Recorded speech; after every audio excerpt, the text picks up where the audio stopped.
சபைக்கு வராதவங்களுக்கு இது வந்து 33 கோடி தேவர்களும் 9 கோடி சித்தர்களிருந்து அனுகிரகம் பண்ண வேணும். முருகப்பெருமான் வந்து 27,000 கோடி லோகங்களின் ஆற்றலாக அமர்ந்த தலம் விபத்தா மாற்றதுக்கு சொல்லிக்கிட்டே போகலாம். ரொம்ப விஷயங்கள் இருக்குது. மொத்தத்தில் சிவ அவதார தலம்னு சொல்லப்படுது. சிவபெருமானை நேரடியாக உட்கார்ந்து ஆட்சி பண்ணக்கூடிய இடம். அகத்தியர் வந்து உட்கார்ந்ததுனால எல்லாரும் இங்கே வந்து உட்காந்துட்டாங்க. சிவபெருமான் வந்து உட்காந்துட்டாரு. சிவ கைலாயம் இடம் மாறிடுச்சு. கைலாய பணி வந்து இங்கேருந்து நடத்த ஆரம்பித்தாங்க. இவன் மாற்றுறதுக்காண்டி இவன் கொஞ்சம் நம்புறதுக்கு கஷ்டமாக தான் இருக்கும். இன்னும் வரும் காலங்களில் எல்லாரும் நம்புவாங்க. இயல்புல சபை வளரையில் அங்கங்கே திரை சபைகள் பெருகையில் அங்கங்கே எல்லாரும் இறையாளர்கள் வந்து சபையோட தொடர்பாளர்கள் சித்தர்கள்லாம் வந்து இங்கே நாடி வரையில் அப்போ வந்து உங்களுக்கு தெரியும். இப்போ உண்மை என்னென்னா இங்கே சிவம் வந்து அவதரித்தவன் சிவம் உட்கார்ந்து அகத்திய பெருமானோட ஆலோசனை பண்ணி 18 சித்தர்களோட ஆலோசனை பண்ணி 33 கோடி தேவர்களோட ஆற்றலை எல்லாம் ஒன்றா வச்சு அருளாட்சி செய்யக்கூடிய யுகத்தை மாற்றணும். கலியுகத்தை அழிக்காமல் மனுஷங்களுக்குள்ள தான் யுகம் இருக்குன்னு சொல்லி மனுஷங்களுக்குள்ள தர்ம சிந்தனை தவ சிந்தனை சிவ சிந்தனையை உருவாக்கி மனுஷங்களுக்குள்ள வினையை அகற்றி மாற்றி வைக்கிற நிலையெல்லாம் சரி பண்ண போது யுகம் மாறிடும். தான் இங்கே உள்ள கான்செப்ட். 10 பேர் வந்தால் 10 20 ஆகும். 100 ஆகி 100 லட்சம் ஆகும். 100 1000 1000 லட்சம் லட்சம் கோடி. அதான் இங்கே ஒரு நிகழ்வு. அது மாதிரி வேகமாக சித்தர்கள் பணியை மாற்றிக்கிட்டு இருக்காங்க. இந்த இடத்துல வந்து இந்த சபையை அமைக்கிறதுக்குள்ள சித்தர்கள் பாடு பெரும்பாடு. ஏன்னா கலியுகத்தில் இப்படி ஒரு விஷயத்த சாதாரணமாக ஏதாச்சும் கவர்ச்சியான விஷயங்கள் அப்படி இப்படி ஏதாச்சும் ஒரு நிறுவனமோ அது இதெல்லாம் ஈஸியாக பண்ணிடலாம். அவன் யுகத்தையே மாற்றணும்னு ஒரு சபை அமைக்கிறதுனா லேசப்பட்ட விஷயங்கள் கிடையாது. அது பூரா கலியுகம் எழுத்தனுக்கு ஃபுல்லாக வந்து அடித்து மறக்கி செஞ்சுதான் ஒரு இடத்துக்கு சபையே அமைக்கணும். அப்படிதான் இந்த சபை எதுவுமே அமைக்கப்பட்டிருக்கு. இதோட வளர்ச்சி வளர்ச்சி ஆயிடுச்சு. தலைமை இடமா ஆயிடுச்சு. எல்லா கணங்களும் உட்கார்ந்து அரசாட்சி பண்ண ஆரம்பிச்சிருச்சு. ஏன்னா இயல்புல வந்து மாநில கண்களுக்கு தெரியணும்னா கட்டிட வளாகங்கள் பொன்பொருட்கள் சேர்க்கைகள் பிரமாண்டமான அண்ணாந்து பார்க்கக்கூடிய பிரமாண பௌரங்கள்லாம் இருந்து அங்கங்கே தான தர்மங்கள் வந்து இயல்புல இப்போ தர்மம் நடந்துக்கிட்டே இருக்கு. சூட்சமத்தில் இந்த ஒவ்வொரு வார்த்தையும் தர்மத்தினோட வித்துக்கள் அவங்களை விதைக்கக்கூடிய விஷயங்கள்லாம் விதைகள் உங்களுக்குள்ள இருந்து அது மரமாகி கனியாகி அந்த கனியில இருந்து லட்சக்கணக்கான ஆயிரக்கணக்கான நூற்றுக்கணக்கான விதைகளெல்லாம் வந்து அங்கங்கே நீங்களும் விதைச்சிக்கிட்டே போகையில் அது விருட்சமாகி அதில் இருந்து கனி கொடுத்து அந்த கனிகள் வந்து அது முதிர்ந்து அந்த அதில் உள்ள விதை நிலைகளெல்லாம் எல்லாருக்கும் அதோட சுவை பயிரை கொடுத்து அதோட விதை நிலைகளை அங்கங்கே ஊற்றி இப்படி தான் புண்ணிய மரங்கள் உலகம் ஃபுல்லாக புண்ணிய விதைகள் மூலமாக புண்ணிய விருட்சங்களாக மறந்து அது வளரப்போகுது அப்படிங்கிற விஷயந்தான் இன்னைக்கு வந்து சின்ன வித்து ஒரு வித்து முளைச்சி வெளியே வந்துக்கிட்டு இருக்கு. அதில் பூத்துக்கிட்டு இருக்கு. இன்னும் வந்து காய்க்க கூட தொடங்கலை. சீடர்கள் அந்த பூக்கள் தான் சீடர்கள். அவங்க வந்து உதிராமல் இருக்கணும். அவங்க எந்த மயக்க நிலைக்கணும், எந்த சீதோஷ்ண நிலைக்கணும். அந்த குளிரை கண்டு வெப்பத்தை கண்டு நீர் இல்லாத நிலையை கண்டு எதை கண்டு இல்லாமல் மரத்தை கெட்டியாக பிடிச்சிக்கிட்டாங்கன்னா அந்த பூக்கள் வந்து பைய பிஞ்சாகி அது பிஞ்சு வந்து என்ன ஆகும், காயாகி காய் வளப்படமாகி அப்படி கொஞ்சம் காய் கொஞ்சம் கனி அப்படிங்கிற நிலையில இருந்து மாறி கனியாகி அதுக்கு பிறகு நீங்களும் பலன் தரக்கூடிய விஷயங்கள் தான். ஒவ்வொரையும் சித்தனோட ஆற்றல் மாதிரி ஆற்றலாக உருவாக்கணும். சிவமகாவாடை சித்தனுக்கு பிரம்மாண்ட ஆற்றலாக சொல்லப்படுது. அகத்தியர் உள்ள இருக்காரு, சிவபெருமான் உள்ள இருக்காரு, முருகப்பெருமான் உள்ள இருக்காரு, பஞ்சபூதங்கள் உள்ள இருக்கு, நவகிரகங்கள் வந்து கட்டுப்பட்டு யமதர்ம கவச கையில சொல்லிக்கிட்டே போனால் ஆற்றலுக்கு அளவே கிடையாது. அத்தனை லோகங்களும் ஒன்னா உள்ள வச்சு உட்கார்ந்துக்கிட்டு இருக்கக்கூடிய நிலை. இது மாதிரி சீடர்கள் வளரணும்னா பூர்வ ஜென்ம புண்ணியங்கள் இருக்கணும். சிவமகா வாழைச்சந்தன் அவதாரம், சிவத்தோட அவதாரம், சிவப்பிரபஞ்ச அவதாரம், அகத்தியத்தோட மறு ஜென்மம் அப்படின்னு சொல்லப்படுது. இந்த ரகசியங்கள்லாம் இன்னும் சொல்லப்படலை. இன்னும் நாட்கள் அவங்களுக்கு சொல்லுவாங்க. அப்போ வந்து அதே மாதிரி ஒரு நிலைக்கு நம்மளாலாம் வர முடியுமா அப்படின்னா இங்கே வர முடியும் இந்த சபையில். ஏன்னா இங்கே புண்ணியத்தை ஃபுல்லாக அவங்களுக்கு கொடுத்து உங்கள் முன் ஜென்மங்களில் இருக்கக்கூடிய அத்தனை பாவ நிலைகளை அழித்து புண்ணியமாக உங்களுக்கு பகிரப்படையில உங்களுக்கு வந்து காட்சிகள் காட்சிகள் கிடைக்குமா, இறை காட்சிகள் கிடைக்குமா, லேசப்பட்ட விஷயமா, உங்கள் வீட்டில் வந்து சிக்கனை பார்த்து பேச முடியுமா, சிவத்தை தரிசனம் பண்ண முடியுமா, முருகப்பெருமானை பார்க்க முடியுமா, பழனிக்கு காவடி எடுத்தாலும் சரி, எந்த ஊருக்கு காவடி எடுத்தாலும் சரி, கந்தனை பார்க்கவே முடியாது. ஆனால் இங்கே வந்து லேசாக பார்க்கலாம். சிவபெருமானை பார்க்க முடியுமா? தேவாதி தேவர் முனிவருமே ஒவ்வொரு நேரத்தில் சிவ தரிசனத்துக்கு காத்து இறங்கி தவிக்காங்க. இங்கே என்ன சிவன் பார்த்த உடனே சிவமா கண்ணுக்கு காட்சி. இந்த ரொம்ப விஷயங்கள் இருக்கு. ஒட்டுமொத்த சிவன்கள்லாம் சேர்ந்ததான் சிவமகா வாழை சித்தன் அப்படிங்கிற ஆற்றலாக சொல்லப்படுது. அதுக்குள்ள இல்லாத விஷயம் கிடையாது. அத்தனை விஷயம் ஒரு தாங்கி நிற்கணும்னா அது பிரபஞ்சம். அன்பே, கருணையே, வழங்குதலே, கொடுத்தலே, அருளலே, அதான் சிவத்தோட நிலை. அவன் நல்லவன் கெட்டவன் யார் அசுர தேவர்கள் அப்படின்னு பாரபட்சம் இல்லாமல் பார்க்கக்கூடிய ஒரு நிலை. அந்த நிலைக்கு நீங்கள் வரணும். சண்டைக்காரன், பக்கத்து வீட்டுக்காரன், பயந்துவன், எவனாயிருந்தாலும் அருளக்கூடிய ஒரு விஷயங்களை உங்கள் மனப்பான்மை ஏற்றுக்கொள்ளும் போது எல்லாம் விதிவசத்தால் அவங்களோட பூர்வ ஜென்ம விஷயங்கள் நாங்கள் தவறு பண்ணுதாங்க ஒதுங்கி போயிடுவோம். ஒதுங்கி இருந்து உதவி பண்ணுவோம். யாராக இருந்தாலும் விரோதியாக இருந்தாலும் கஷ்டப்படையில கை கொடுக்கக்கூடிய ஒரு நிலை தான் இறைவன் சூழலை. அந்த தன்மையோடு நீங்கள் என்னைக்கு வாரையிலோ, உங்களுக்குள்ள இருக்கக்கூடிய நான் என்னைக்கு அகற்றப்படுதோ, என்னைக்கு இவத்தை மாற்றணும்னு நம்மளும் 4 வார்த்தைகள் வாயில் இருந்து அடுத்தவங்களோட செவிகளில் உரைக்கணும், அன்னைக்கு அவங்க சிவசபையோட சீடர்கள். தகுதி ஒன்றும் இங்கே வேண்டாம். என்னால் எதுவும் இல்லை அப்படின்னு மட்டும் தெரிஞ்சுக்கணும். ஏற்கனவே இங்கே மாறி மாறி சொல்லப்பட்ட விஷயங்கள்லாம் பச்சை போடலாம், பிச்சை போடுது, கருவில் இருந்தாலாம் சாப்பாடு கொடுத்து குழந்தையா நம்மளை வளர்த்து இழந்து வாலிபனாய் எல்லா விஷயங்களும் அதான் பண்ணுது. இப்பவும் அதான் பண்ணிக்கிட்டு நம்மளால ஒன்றும் இல்லை இறைவா அப்படின்னு கையெழுத்தை தூக்கக்கூடிய இடம்னா இந்த இடம். நாங்கள் அவங்க திருவடியை தூக்கி நிற்கும். இந்த வாழை சித்தனோ அவனோ இவனோ நூல்தாங்க சீலர்களோ இந்த சபையோட தொடர்பாளரோ இப்படி என்னை சுற்றி இருக்கிற 4 பேர்களோ பிரதானம் கிடையாது. உங்களுக்குள்ளதான் எல்லா விஷயங்களும் இருக்கு. நீங்கள் மாறையில் நீங்கள் அந்த சித்த நிலையை அடங்கி சிவநிலை அடையக்கூடிய சந்தர்ப்பம் 100க்கு மேலான சந்தர்ப்ப நிலைகளில் இங்கே கொடுக்கப்படுது. அதுக்கு வந்து அவன் சிவனா நாங்கள் எதுக்கு ஆகணும், பேசாட்டில் இருந்துக்கொள்ளும் அப்படின்னாங்கன்னா சிவனானாக்கா அவங்க கர்மாவிலேருந்து வெளியே வர முடியும். பூர்வ ஜென்மங்கள் நீங்கள் செஞ்ச பாவங்களை தொலைக்க முடியும். எனக்கு அது ஆயிடுச்சு, இதாகிடுச்சு, அங்கே பிரச்சனை, இங்கே பிரச்சனை, வியாபாரத்தில் நஷ்டம், ஏமாற்றிட்டு ஓடிட்டான் வச்சான், எல்லாமே வந்து நம்ம பிரபஞ்சத்துக்கு செஞ்ச துரோக நிலைகள். அதாவது என்ன செஞ்சுட்டோம், வாங்கி தின்னுட்டு கடனை அடைக்காமல் இருந்துட்டோம். அதனால் அங்கங்கே பிச்சு பிச்சு எடுத்து பிரபஞ்சம். அதனால் வேதனைகள் வருது. அப்போ வந்து அதை உணர்ந்து நீங்கள் உங்களுக்குள்ள சிவத்தை வணங்கல, நீங்கள் உங்களுக்குள்ள புண்ணியமானா மாறிடுறீங்க. தர்மம் செய்யலை, தவம் செய்யலை, சிவம் பண்ணலை. அதுதான் உங்களை சொல்லியிருக்கேன். நான் இருக்கிற சிவமாக போகிறேன், சிவனே நான் இருக்க போகிறேன் அப்படிங்கிறது கிடையாது. சிவமானா சிவன் தான் உன்னோட உண்மையான வடிவம், ரூபம், தன்மை. இறைத்தன்மை தான் உனக்குள்ள உள்ள அத்தனை விஷயங்கள். நீ இறைவனாக இருக்கும்போது நீங்கள் இறைவனை ஒன்று வைக்கணும். அதுதான் சிறுசபை பண்ணிக்கிட்டு உனக்குள்ள உள்ள விஷயங்களை ஃபுல்லாக வெளியே பகிர்ந்துக்கோ, கொடுத்துக்கோ. எந்த சுய நலமும் இல்லாது பிரபஞ்சத்தை கொடுக்கக்கூடிய நம்ம புரிஞ்சு என்னைக்கு வருதோ அன்னைக்கு நம்மளும் சிவம் தான். அன்பே கருணையாக இருக்காதான் அந்த சபை வழி இருக்குது. வேற ஒன்றும் கிடையாது. உன் பிள்ளைதான் நல்லா பாசமாக வச்சுக்கோ, அன்போடு இருந்துக்கோ, அரவணைச்சி வச்சுக்கோ, நீ கொஞ்சி வச்சுக்கோ, மடியில் போட்டு கொஞ்சி எல்லா விஷயங்களும் செஞ்சு அதே மாதிரி அடுத்தவங்களுக்கு பிள்ளை அதே நிலை, அடுத்த ஜீவராசிகளும் அதே நிலை. இதுதான் தான் கான்செப்ட் இல்லை. அதான் ஜீவகாருண்யம். நம்மளை போல பிற உயிர்களை நினைக்கணும் அப்படிங்கிறது. அதை ஈடுபடுத்தி செஞ்சு அதை போட்டு நெருக்கி போட்டு அதை அடிச்சு பருகி அதே மாதிரி அடுத்த உயிர்களை ஈர்க்க பண்ணி அவன் ஏதாச்சும் ஒரு வெற்றி அடைஞ்சிட்டானா அவனை போய் பொழைச்சி அவனை பக்கத்து வீட்டு பொம்பளையாக இருக்கட்டும், ஆம்பளைகளாக இருக்கட்டும், ஏதாச்சும் ஒரு அவங்க வீட்டில் நல்ல விஷயம் நடந்துட்டா அவங்க வீட்டில் வாயில் போய் ரெண்டு நார சொல்லாமல் வந்து படிக்கிறது கிடையாது. அதுக்கும் ஒரு கான்செப்ட் ஆகிடுச்சு. எப்படியாச்சும் அவங்க மனத்தை சிதைக்கிறது பெரிய பாவங்கள் ஆகிரும். உங்களோட வாரிசுலாம் தவிச்சிடும். அந்த வாயை மூடணும். ஏன்னா நல்லா இருந்தாலும் வாழ்த்திட்டு வரணும். நான் எங்கள் வீட்டில் தான் இருக்கேன், இதோட பெருசு பிரிச்சா நான் வச்சுருக்கேன். எங்கள் வீட்டில் ஏதோ பெரிய என் மக வீட்டில் இருக்குது, இதோட பெரிய டிவி, அது செவர் உள்ள நாங்கள் ஒன்றுமே இருக்காது. போய் பார்த்தா புரியுது வரைக்கும் அந்த வீட்டில் போய் இப்படி நாசம் பண்ணக்கூடிய நிலைமை. எங்கள் வீட்டில் இதோ எங்கள் மச்சான் இதோட கார் வாங்கிக்கான், எங்கள் மாமா கார் வாங்கினா சரி போய் நல்லா கூப்பிட்டான்னா போய் தொண்டு பார்த்து ஆசீர்வாதம் பண்ணிட்டு வரணும்.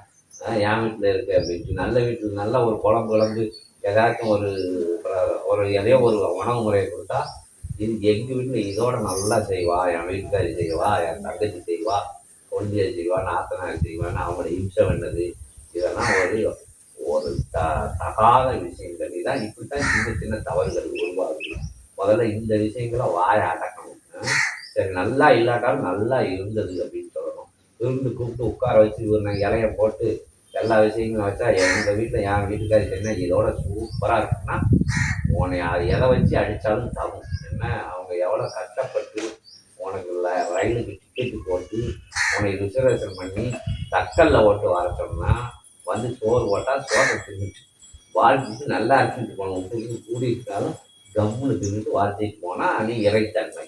அதை விட்டுட்டு அகம்பாவம் பண்ணேன்னா அடுத்தோட அவனை கூப்பிடுவாரா விழுந்துட்டு இருக்கிறதுனால வராது. கழிச்சு தொலைட்டோம் அப்படின்னு விட்டுருவாங்க. இதுதான் கான்செப்ட், வேறு ஒன்றும் கிடையாது.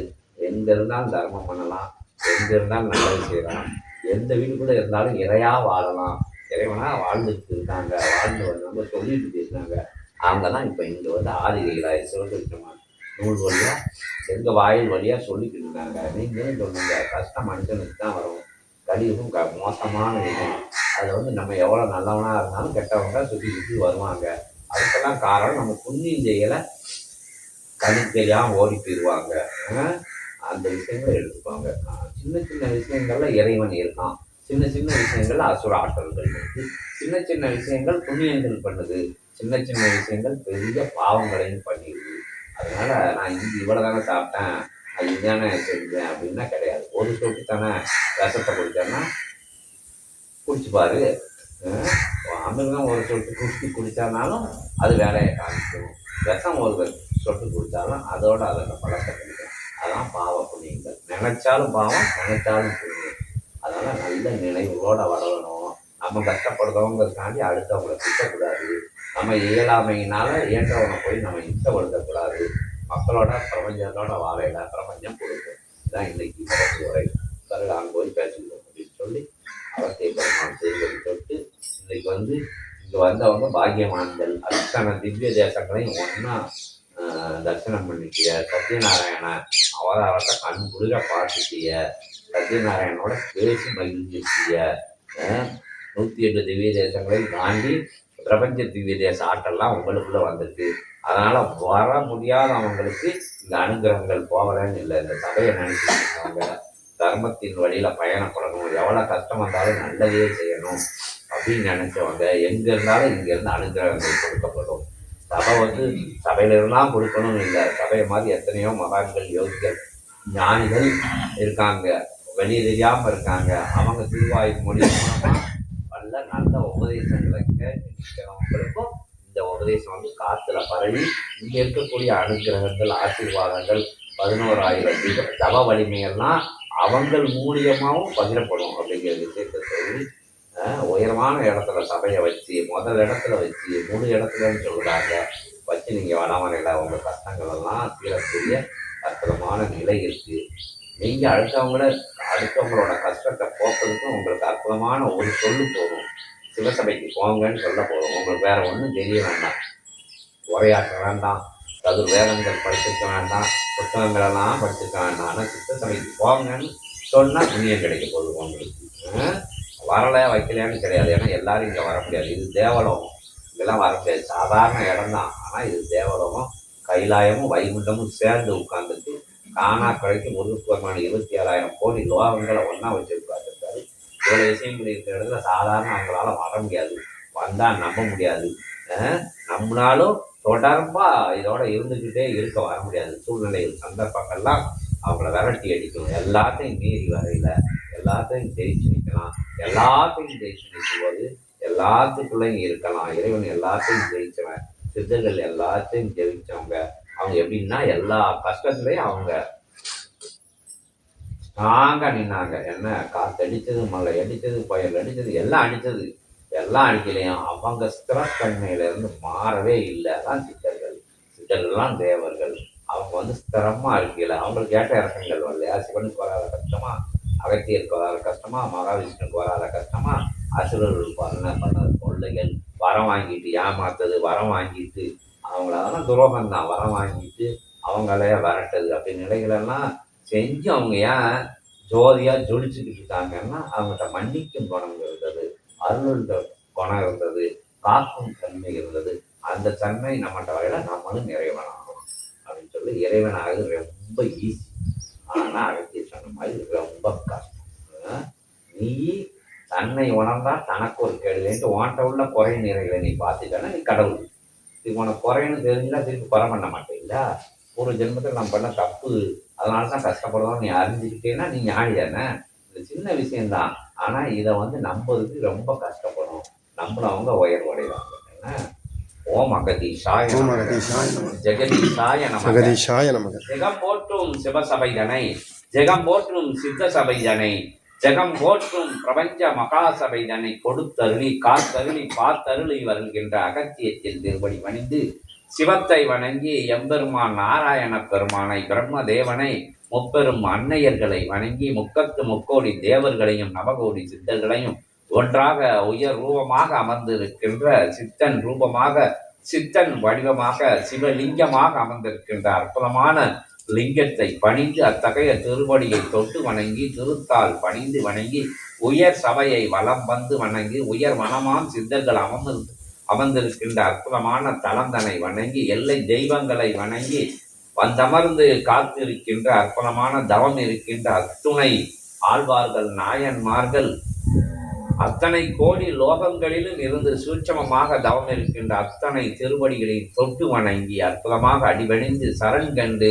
உயர் நிலை கொண்ட உன்னத நிலைகளை எல்லாம் அற்புதமாக பணிந்து நின்று ஒட்டுமொத்த அனுகிரக நிலையே உயர் அனுகிரகமாக உயர் சிவமகா வாழை சித்தனாக அவதரித்து அவதாரம் எடுத்து அகத்தியன் சொல் கேட்டு ஜெகத்தியமாய் விழுகின்ற அற்புதமான சத்திய நாராயண கோலம் பூண்டிருக்கின்ற அற்புதமான அத்தகைய தருணம் அதிலே அத்தகைய ஆற்றலானது அகத்தியம் கரம் கொண்டு சிவசித்தர்களின் கரம் கொண்டு ஒத்துமற்ற உயர் கணங்களின் தன் தவ சிவ ஆற்றல்களையாம் ஒன்றாக குவித்து வழங்குகின்ற ஆசி நிலைகளை அடிபணிவு சரணாகதி நிலை கொண்டு கண்டு வணங்கி நிற்கின்ற அத்தனை சீடர்களுக்கும் பயிரப்பட்டு அற்புதமான அத்தகைய புண்ணிய நிலைகளை மகாசபையானது பெற்றவர்களின் திருவடிகளை அகத்தியம் என்கின்ற அற்புதமான மகாசபை கரம் உயர்த்தி சிரம் தாழ்த்தி வணங்கி நின்று உங்கள் யாவரையும் கணங்களையெல்லாம் வரவேற்று இயல்பு லோகத்திலே இருக்கின்ற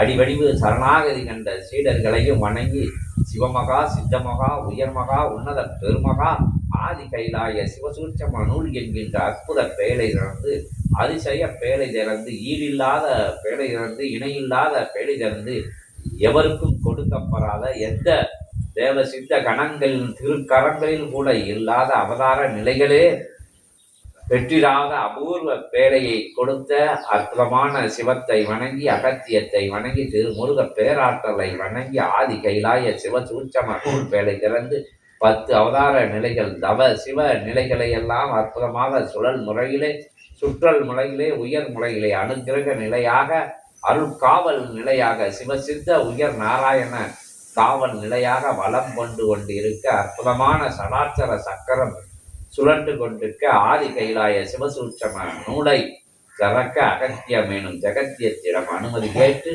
அற்புதமான கணநாதனை வணங்கி அருநூல் பெருநூல் பெருமகா நூல் திறந்து பேராற்றல் கொண்ட தலைமை மாமுனியை தவமுனியை சிவமுனியை சிவமகா சித்தனை ஜெகமகா சித்தனை அகத்திய பெருமானை வரவேற்று அமர வைத்து அற்புதமாக நூல் வழி 7 வழி அற்புதமான உயர் பிரபஞ்ச சூட்சம வழி அமர்தவம் காண இருக்கின்ற தேவ சித்த லோக கணங்களெல்லாம் வந்து அமர்தவம் இருக்கின்ற அற்புதமான தலமதிலே அமர்தவம் காண இயல்பு சீடர்களுக்கும் நல்ல அனுமதி வேண்டும் என அகத்தியத்தில் திருவடியை திருத்தால் பணிகிறோம். ஓம் அகதீஷாய நமோ நமக. ஓம் நமோ நாராயணாய சிவாய நமக. சரவண பவாய.